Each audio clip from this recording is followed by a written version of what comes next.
அஸ்ஸலாமு அலைக்கும். இது வந்து சிக்கன் ஃப்ரை பண்ணுறதுக்கு. இதுவும் ஏர் ஃப்ரையரில் தான் வைக்க போகிறேன்.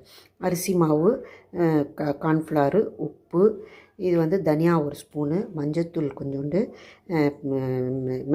மிளகு ஒரு ஸ்பூனு, கரம் மசாலா ஒரு ஸ்பூனு, மிளகாத்தூள் ரெண்டு ஸ்பூன் போட்டிருக்கிறேன். இதில் வந்து சீரக பொடி 1 போட்டிருக்கேன்.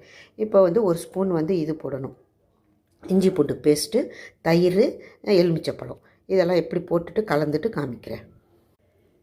இஞ்சி பூண்டு பேஸ்ட்டு ஒரு ஸ்பூன் போதும். தயிர் ஒரு ஸ்பூன் கலந்து வச்சுருக்கிறேன்.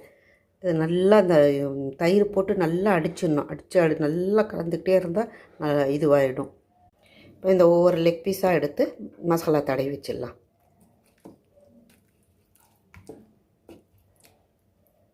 நல்லா மசாலா தடவி வச்சுட்டேன். வந்து நல்லா ஒரு மணி நேரம் அப்படியே ஃப்ரிட்ஜில் எடுத்து வச்சிடலாம்.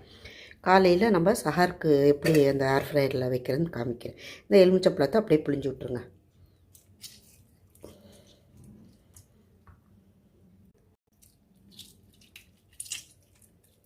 இப்போ இதை ஃப்ரிட்ஜில் ஒரு நைட் ஃபுல்லாக வச்சுடுவேன். வச்சு காலையில் ஒரு 3 மணிக்கு எழுந்திரிச்சு சஹருக்கு 2 பீஸ் எடுத்து அப்படியே இது ஏர் ஃப்ரையரில் வச்சு எடுத்துடுவேன்.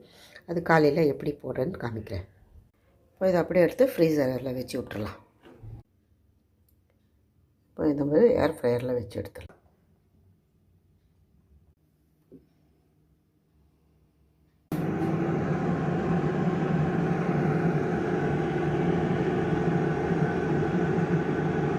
இந்த மாதிரி திருப்பி மறுபடியும் போட்டுடணும்.